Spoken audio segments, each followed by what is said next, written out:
देख सकते हैं। दोस्तों आइए शुरू करते हैं क्वेश्चन नंबर 51 से। क्वेश्चन नंबर 51 है मौर्य अर्थव्यवस्था मुख्य रूप से किस पर निर्भर थी, आपको बताना है दोस्तों। ऑप्शन ए दिया गया है कृषि अर्थव्यवस्था पर, ऑप्शन बी है व्यापार आधारित अर्थव्यवस्था, ऑप्शन सी है उद्योग आधारित अर्थव्यवस्था, ऑप्शन डी है युद्ध आधारित अर्थव्यवस्था। तो यहाँ पर दोस्तों आपको इस क्वेश्चन का सही जवाब देना है। तो सही जवाब हो जाएगा मौर्य अर्थव्यवस्था मुख्य रूप से कृषि अर्थव्यवस्था पर आधारित थी। अगला क्वेश्चन, क्वेश्चन नंबर 52 है अशोक के प्रधान शिलालेखों में सबसे बड़ा शिलालेख है, इनमें से कौन सा है, आपको सही जवाब का चयन करना है। तो राइट आंसर बनेगा ऑप्शन सी 13वां शिलालेख सबसे बड़ा है, जिसमें अशोक के शासन के 8वें वर्ष होने वाले कलिंग युद्ध का वर्णन मिलता है। दोस्तों आप लोग ध्यान रखिएगा। अगला क्वेश्चन, क्वेश्चन नंबर 53 है अशोक के आक्रमण के दौरान कलिंग पूर्वी प्रांत की राजधानी कौन सी थी, आपको बताना है। इस क्वेश्चन का सही जवाब क्या बनेगा, तो सही जवाब बनेगा दोस्तों ऑप्शन डी तोशाली। अशोक के आक्रमण के दौरान कलिंग पूर्वी प्रांत की राजधानी तोशाली थी। अशोक ने अपने राज्याभिषेक के 8 वर्ष बाद अर्थात 9वें वर्ष 261 ईसा पूर्व में, ध्यान रखिएगा 261 ईसा पूर्व में कलिंग की विजय की। इसका उल्लेख उसके 13वें शिलालेख में मिलता है। इसी युद्ध के बाद अशोक ने धम्म विजय की नीति अपनाई। ध्यान रखिएगा, महत्वपूर्ण प्रश्न है। बढ़ते हैं अगले क्वेश्चन की ओर। क्वेश्चन नंबर 54 है देवनाम प्रिय नाम किसे दिया गया था, मोस्ट इंपोर्टेंट प्रश्न है दोस्तों। तो राइट आंसर हो जाएगा यहाँ पर ऑप्शन बी राइट जवाब बनेगा इस क्वेश्चन का। अशोक को उसके अभिलेखों में सामान्यतः देवनाम प्रिय संबोधित किया गया है। दोस्तों आप लोग ध्यान रखिएगा। अगला क्वेश्चन, क्वेश्चन नंबर 55 है निम्नलिखित किनके बीच तक्षशिला स्थित था। तो यहाँ पर दोस्तों आपको राइट आंसर का चयन करना है। तो राइट आंसर हो जाएगा सिंधु और झेलम, इसका सही जवाब बनेगा। तक्षशिला शहर सिंधु तथा झेलम नदी के बीच स्थित है। तक्षशिला पाकिस्तान के रावलपिंडी जिले में स्थित है। तक्षशिला प्राचीन काल में गांधार राज्य की राजधानी थी। रामायण के अनुसार भरत ने अपने पुत्र तक्ष के नाम पर इसका नाम तक्षशिला रखा। तक्षशिला प्राचीन काल में शिक्षा के लिए विश्वविख्यात रहा था। यहीं पर तक्षशिला विश्वविद्यालय स्थित था। दोस्तों आप लोग ध्यान रखिएगा, महत्वपूर्ण जानकारी है। अगला क्वेश्चन, क्वेश्चन नंबर 56 सम्राट अशोक का कौन सा शिलालेख कलिंग पर उनके विजय का उल्लेख करता है। तो राइट आंसर बनेगा यहाँ पे ऑप्शन डी 13वें। सम्राट अशोक द्वारा बनवाए गए कुल 14 शिलालेख प्राप्त हुए, जिनमें से 13वां अभिलेख सबसे बड़ा माना जाता है। 13वें अभिलेख से सम्राट अशोक द्वारा कलिंग पर उनके विजय का उल्लेख करता है। दोस्तों अगला क्वेश्चन, क्वेश्चन नंबर 57 है अशोक का सिंह चतुर्मुख स्तंभ शीर्ष में एक स्तंभ पर था। तो राइट जवाब बनेगा ऑप्शन डी सारनाथ, इसका सही जवाब बनेगा। दोस्तों अशोक का सिंह चतुर्मुख स्तंभ शीर्ष सारनाथ से लिया गया है। इस स्तंभ में 4 सिंह पीठ से पीठ सटाए बैठे हैं। इसे ही भारत सरकार ने राष्ट्रीय चिन्ह के रूप में स्वीकार किया है। दोस्तों आप लोग ध्यान रखिएगा। अगला क्वेश्चन, क्वेश्चन नंबर 58 है चंद्रगुप्त मौर्य के इस प्रसिद्ध राजनीतिक सलाहकार को निम्नलिखित सभी नामों से जाना जाता था इसके अलावा। तो आपको बताना है। इस क्वेश्चन का सही जवाब बनेगा ऑप्शन डी समुद्रगुप्त। समुद्रगुप्त के अलावा चाणक्य, विष्णुगुप्त, कौटिल्य के नाम से जाना जाता था। दोस्तों तो यहाँ पर सही जवाब बनेगा ऑप्शन डी। अगला क्वेश्चन, क्वेश्चन नंबर 59 है अशोक के कौन से शिलालेख में ब्राह्मी लिपि का प्रयोग नहीं किया जाता है, नहीं किया गया है। दोस्तों आपको बताना है। तो राइट आंसर ऑप्शन बी हो जाएगा Shahbazgarhi, option B right answer हो जाएगा। शहबाजगढ़ी एक गांव व ऐतिहासिक स्थल है जो पाकिस्तान के मर्दान जिले में स्थित है। यह स्थल सम्राट अशोक द्वारा स्थापित शिलालेख के लिए प्रसिद्ध है। इस शिलालेख में खरोष्टी लिपि का प्रयोग किया गया है। दोस्तों अगला क्वेश्चन, क्वेश्चन नंबर 60 है दोस्तों। यहाँ पर निम्नलिखित में से मौर्य कला का सर्वोत्तम प्रतिमान कौन सा है, दिए गए ऑप्शंस में से राइट आंसर का चयन करना है। तो राइट आंसर यहाँ पे बनेगा ऑप्शन ए स्तंभ, इसका सही जवाब है। मौर्य काल का सर्वोत्तम प्रतिमान स्तंभ है। दोस्तों मौर्य कला का विकास भारत में मौर्य साम्राज्य के युग में हुआ। सारनाथ और कुशीनगर जैसे धार्मिक स्थानों के रूप में स्वयं सम्राट अशोक ने इनकी संरचना की है। अगला क्वेश्चन, क्वेश्चन नंबर 61 है निम्नलिखित में से कौन सा अशोक के साम्राज्याधीन नहीं था। तो राइट जवाब बनेगा दोस्तों ऑप्शन डी कामरूप, इसका सही जवाब बनेगा। दोस्तों कर्नाटक के मास्की अभिलेख तथा दतिया जिला के गुर्जरा अभिलेख से यह ज्ञात होता है कि अशोक का साम्राज्य कर्नाटक तथा गुर्जरा तक विस्तृत था। अशोक का कश्मीर पर भी अधिकार था। कल्हड़ की राजतरंगिणी के अनुसार उसने यहाँ पर श्रीनगर को बसाया। गुर्जर शासक का उज्जैन क्षेत्र भी अशोक के अधीन रहा। कामरूप असम का पुराना नाम है। यह अशोक के साम्राज्याधीन नहीं था दोस्तों। तो ऑप्शन डी यहाँ पे राइट आंसर बनेगा। अगला क्वेश्चन, क्वेश्चन नंबर 62 है, बृहद सांची स्तूप किस काल से संबंधित है? आपको सही जवाब का चयन करना है। तो राइट आंसर हो जाएगा ऑप्शन डी मौर्य काल। बृहद सांची स्तूप का निर्माण सम्राट अशोक ने करवाया था। इसका निर्माण 3री शताब्दी ईसा पूर्व में हुआ था। सांची मध्य प्रदेश की राजधानी भोपाल के निकट रायसेन जिले में स्थित है दोस्तों, ध्यान रखिएगा, महत्वपूर्ण प्रश्न है। अगला क्वेश्चन, क्वेश्चन नंबर 63 है, योग दर्शन के प्रवर्तक कौन थे? तो राइट जवाब बनेगा दोस्तों ऑप्शन सी महर्षि पतंजलि। योग दर्शन के प्रवर्तक महर्षि पतंजलि थे। इनका जन्म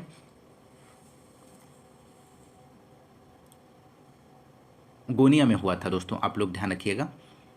अगला क्वेश्चन, क्वेश्चन नंबर 64 है, दी गई जानकारी से राजवंश की पहचान करें। पुष्यमित्र ने इस वंश की स्थापना की। उनके प्रभुत्व दक्षिण में नर्मदा नदी पर फैले थे और पाटलिपुत्र, अयोध्या और विदिशा के शहर शामिल थे। उन्होंने 2 अश्वमेध बलिदान किए। उन्होंने बैक्ट्रियन राजा डेमेट्रियस को भी हराया। राजवंश का 5वां राजा भागभद्र था।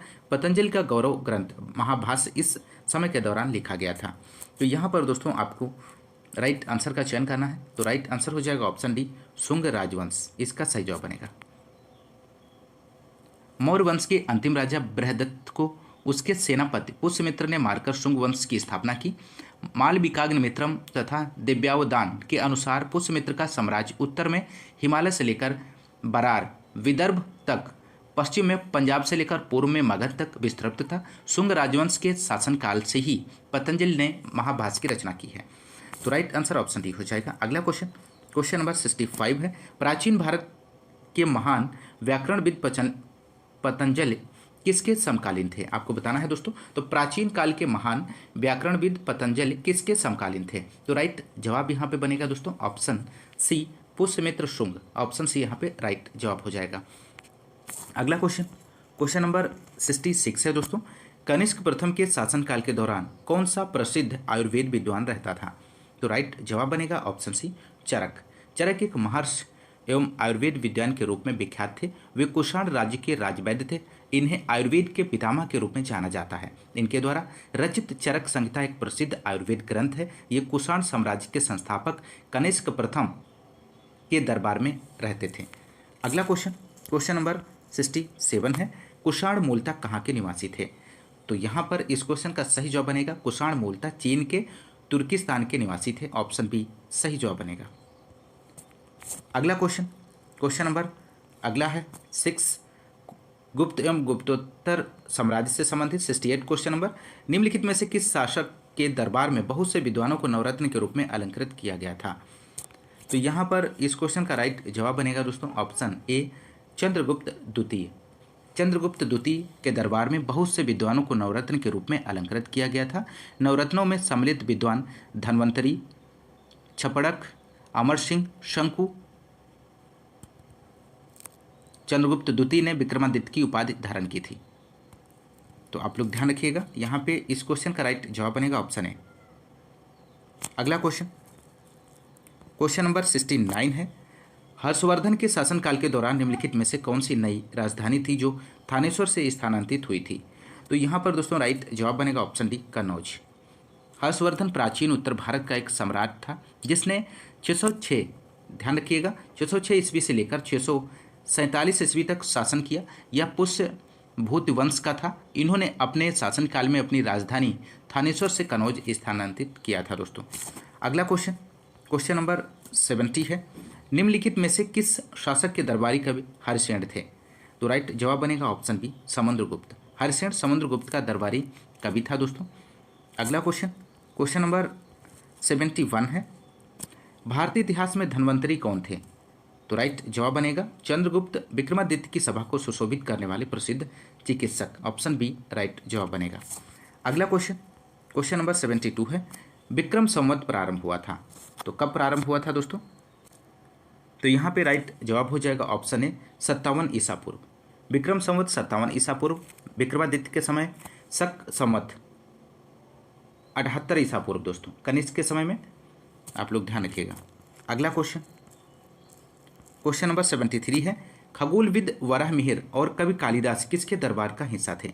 तो राइट आंसर बनेगा ऑप्शन है विक्रमादित्य, इसका सही जवाब बनेगा दोस्तों।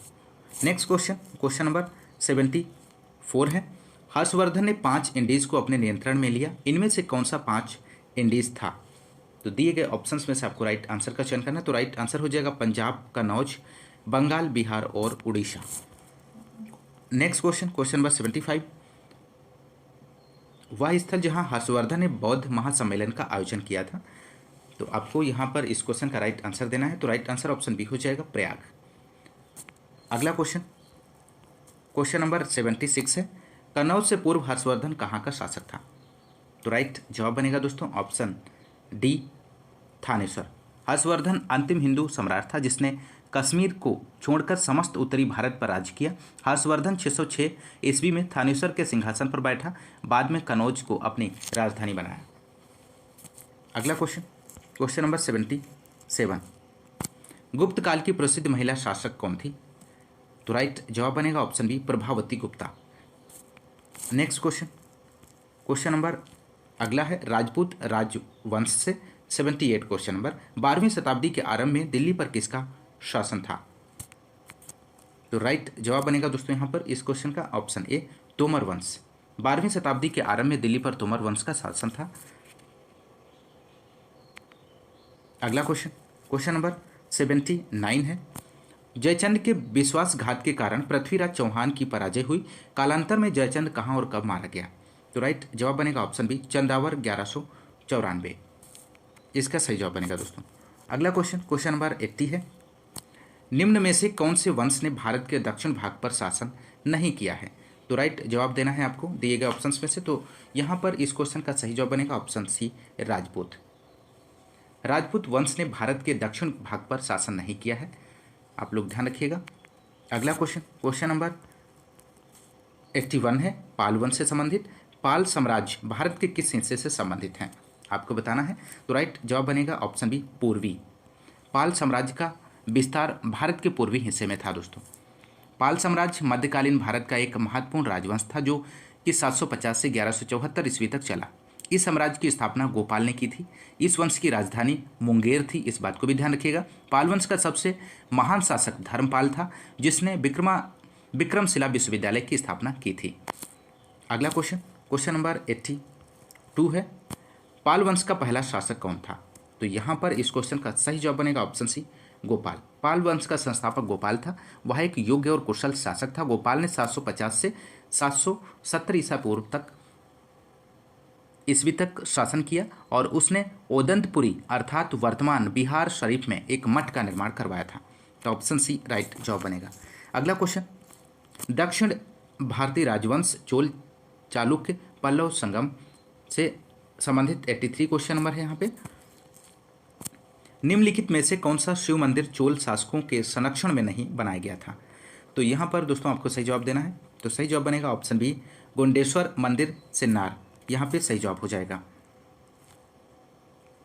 नटराज मंदिर चिदम्बरम, पलाई वन्नाथर मंदिर तंजावुर और बृहदेश्वर मंदिर गंगैकोंड चोलपुरम को चोल शासकों के संरक्षण में बनवाया गया था, जबकि गोंडेश्वर मंदिर का निर्माण 12वीं शताब्दी में यादव वंशी राजकुमार राजगोविंद ने करवाया था।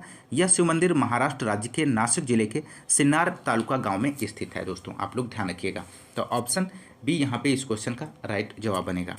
अगला क्वेश्चन, क्वेश्चन नंबर 84 है, महोदयपुरम के चेर साम्राज्य में बोली जाने वाली संभावित भाषा कौन सी थी? आपको बताना है। तो राइट जवाब बनेगा ऑप्शन ए, मलयालम। अगला क्वेश्चन, क्वेश्चन नंबर 85 है, सिंचाई के लिए 16 मील लंबी चोल झील का निर्माण इनमें से किस चोल शासक ने करवाया था? तो राइट जवाब बनेगा ऑप्शन बी, राजेंद्र प्रथम। इसका सही जवाब बनेगा दोस्तों। सिंचाई के लिए 16 मील लंबी चोल मंडलम झील का निर्माण राजेंद्र प्रथम ने किया था। इनकी अन्य उपलब्धियां लंका के अभियान को पूर्ण कर राजा महेंद्र को बंदी बनाना, पांड्य व केरल राज्यों से प्रतिनिधि मंडल भेजना और गंगैकोंड पंडित की उपाधि धारण करना था दोस्तों।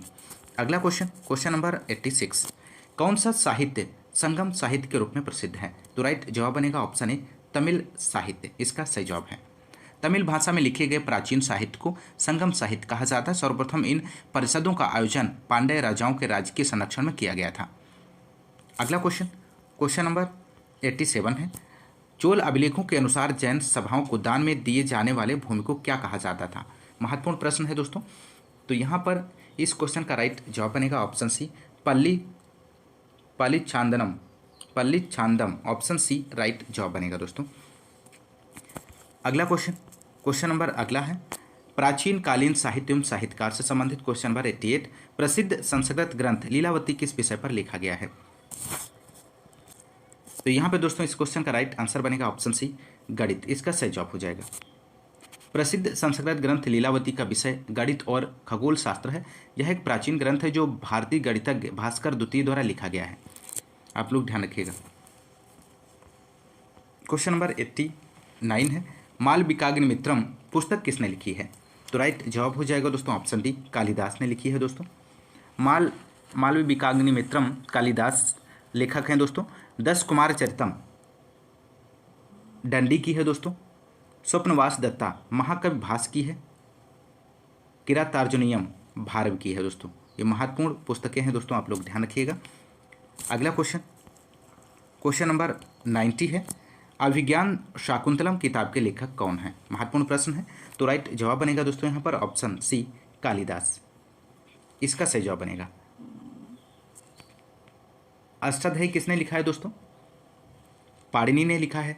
रामायण वाल्मीकि का है। महाभारत वेद व्यास का है और महाभाष्य पतंजलि का है और अभिज्ञान शाकुंतलम कालिदास। रघुवंशम कालिदास लेखक है इसके। पंचतंत्र विष्णु शर्मा है। कामसूत्र के वत्सायन है और सूर्य सिद्धांत के आर्यभट्ट हैं। बुद्धचरित अश्वघोष और पृथ्वीराज रासो चंद्रबरदाई हैं और गीत गोविंद जयदेव हैं। तो आप लोग ध्यान रखिएगा। अगला क्वेश्चन नंबर 91 है कादम्बरी के लेखक कौन है?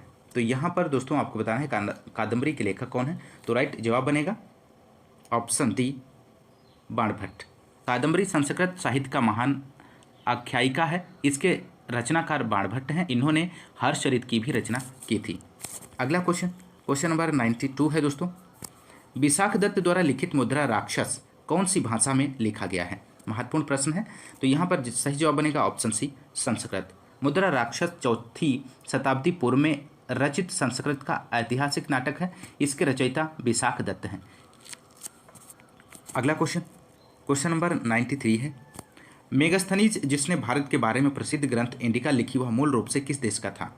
तो राइट जवाब बनेगा option B, Greece. Megasthenes Chandragupta Maurya के दरबार में 304 ईसा पूर्व में आया था। उसने जो कुछ भारत में देखा उसका वर्णन उसने इंडिका नामक पुस्तक में किया। मेगास्थनीज यूनान ग्रीस का निवासी था। सेलुकस का राजदूत बनकर आया था। इस बात को भी ध्यान रखिएगा। क्वेश्चन नंबर 94 है प्राचीन कालीन स्थापत्य कला चित्रकला संगीत कला से संबंधित। 94 प्रसिद्ध विरूपाक्ष मंदिर कहाँ स्थित है? आपको बताना है दोस्तों। तो राइट जवाब बनेगा ऑप्शन डी, हम्पी। हम्पी इसका सही जवाब हो जाएगा। विरूपाक्ष मंदिर कर्नाटक राज्य के हम्पी में तुंगभद्रा नदी के किनारे पर स्थित है और इसे यूनेस्को की विश्व धरोहर सूची में शामिल किया गया है। यह प्राचीन मंदिर भगवान शिव के रूपों में से एक विरूपाक्ष को समर्पित है। यह मंदिर विक्रमादित्य द्वितीय की रानी लोका महादेवी द्वारा बनवाया गया था। मंदिर द्रविड़ स्थापत्य शैली में ईंट और चूने से बना है। अगला क्वेश्चन नंबर 95 खजुराहो समूह के प्रसिद्ध स्मारक किस राज्य में है? आपको बताना है। तो राइट जवाब बनेगा ऑप्शन बी, मध्य प्रदेश। खजुराहो समूह के प्रसिद्ध स्मारक मध्य प्रदेश राज्य के छतरपुर जिले में स्थित हैं। अगला क्वेश्चन नंबर 96 है। यहाँ पे आपको फिल करना है। मंदिर एलोरा महाराष्ट्र में स्थित एक प्राचीन हिंदू मंदिर है जो चट्टानों को काटकर बनाए गए सबसे बड़े मंदिरों में से एक है। तो सही जवाब बनेगा ऑप्शन डी, कैलाश मंदिर। अगला क्वेश्चन नंबर 97 है मथुरा कला स्कूल कब अपने शिखर पर पहुंचा? तो राइट जवाब बनेगा दोस्तों यहाँ पर ऑप्शन डी, कुषाण काल में। मथुरा कला का जन्म कनिष्क के समय हुआ। मथुरा कला स्कूल कुषाण काल में अपने सर्वोच्च शिखर पर पहुंचा। अगला क्वेश्चन नंबर 98 है दोस्तों भारत में नवपाषाण काल गुफा चित्रकारी कहाँ मिलती है? तो सही जवाब बनेगा दोस्तों यहाँ पर ऑप्शन डी, भीमबेटका। इसका सही जवाब बनेगा। अगला क्वेश्चन नंबर अगला है और अंतिम क्वेश्चन है क्वेश्चन नंबर 99 प्राग ऐतिहासिक काल की चित्रकारी वाली प्रसिद्ध पंचमुखी गुफाएं निम्नलिखित में से किस जिले में स्थित हैं? तो यहाँ पर सही जवाब बनेगा ऑप्शन सी, सोनभद्र। प्रागैतिहासिक काल की चित्रकारी वाली प्रसिद्ध पंचमुखी गुफाएं उत्तर प्रदेश के सोनभद्र जिले में स्थित हैं। ये विंध्याचल और कैमूर श्रेणियों के गुफा आश्रयों में स्थित हैं और लगभग 250 रॉक कला पेंटिंग हैं। तो आप लोग ध्यान रखिएगा, ऑप्शन सी राइट जवाब बनेगा, सोनभद्र। दोस्तों इसी तरह से आप लोग कंटिन्यू वीडियो और एग्ज़ाम के लिए सामान्य जानकारी का रिवीजन करते रहिए दोस्तों। दोस्तों यदि आपको क्लास पसंद आ रही है तो क्लास को ज़्यादा से ज़्यादा लाइक और शेयर करते रहिए दोस्तों। यदि आप चैनल पे नए हैं तो चैनल को सब्सक्राइब ज़रूर कीजिएगा। दोस्तों आज की इस क्लास में बस इतना ही, मिलते हैं नेक्स्ट क्लास में, तब तक के लिए नमस्कार, जय हिंद, धन्यवाद।